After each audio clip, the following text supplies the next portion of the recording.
युवक जो आहे मेघराज हिलाल याची बॉडी सापडली होती पाण्यामध्ये बुडलेली। सदर बॉडी सापडल्यानंतर अकस्मात मयत रजिस्टर नंबर 80/2025 प्रमाणे अकस्मात मयत दाखल करण्यात आला होता आणि या मयतेचा तपास जो आहे तो अकलूज पोलीस ठाण्याकडील नेमणुकीस असलेले पोलीस हवालदार बकाल हे करीत होते। सदर अकस्मात मयतामध्ये माननीय पोलीस अधीक्षक श्री अतुल कुलकर्णी सोलापूर ग्रामीण, अप्पर पोलीस आयुक्त अधीक्षक प्रीतम यावलकर सर आणि अकलूज उपविभागाचे पोलीस उपविभागीय अधिकारी संतोष वाळके सर यांनी काही सूचना दिल्या होत्या। या सूचनेप्रमाणे सदर मयताच्या तपासामध्ये असं निष्पन्न झालं की सदर मयतास घातपात करून त्याचा मृत्यू घडवून आणलेला आहे।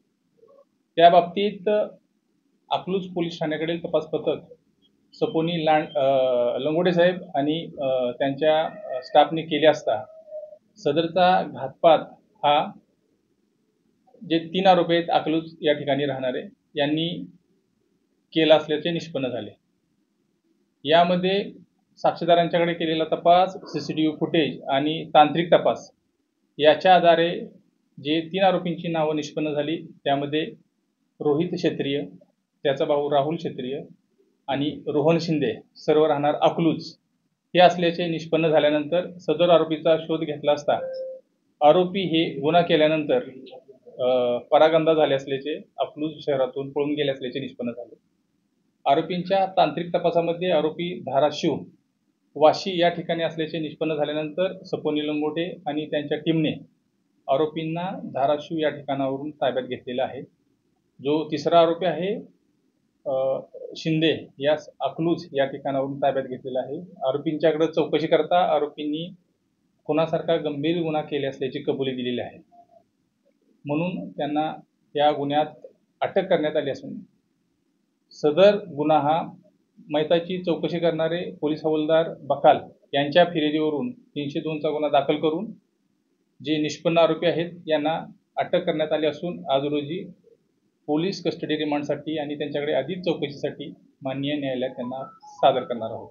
धन्यवाद। उद्देश आहे प्राथमिक जे आम्ही चौकशी केलेली आहे, तपास केलेला आहे, त्यामध्ये आरोपींनी कबुली दिली आहे की जो मयत आहे मयत याने आरोपी यांच्याकडे अकलूज शहरामध्ये जाण्यासाठी त्याच्याकडे असणाऱ्या टू व्हीलरची मागणी केली होती आणि त्या कारणावरून आरोपी आणि मयत यांच्यामध्ये वादावादी झाली होती आणि या वादावादीतूनच आरोपींनी परत जो मयत आहे याला शनीघाट या ठिकाणी नीरा नदीच्या पात्रात नेलं आणि त्याला बुडवून मारलेलं आहे। सगळे आरोपी सापडले। सदर गुन्ह्यात आतापर्यंत जे आरोपींचा जो सक्रिय रोल आहे हे सर्व आरोपी सापडलेले आहेत, पण यामध्ये आरोपी हा परागंदा कालावधीमध्ये फरार असताना त्यांना कुणी सहकार्य केले आहे या बाबतीत तपास करणं आवश्यक असल्यामुळे आम्ही मान्य न्यायालयातून पोलीस कस्टडी रिमांड घेत आहोत।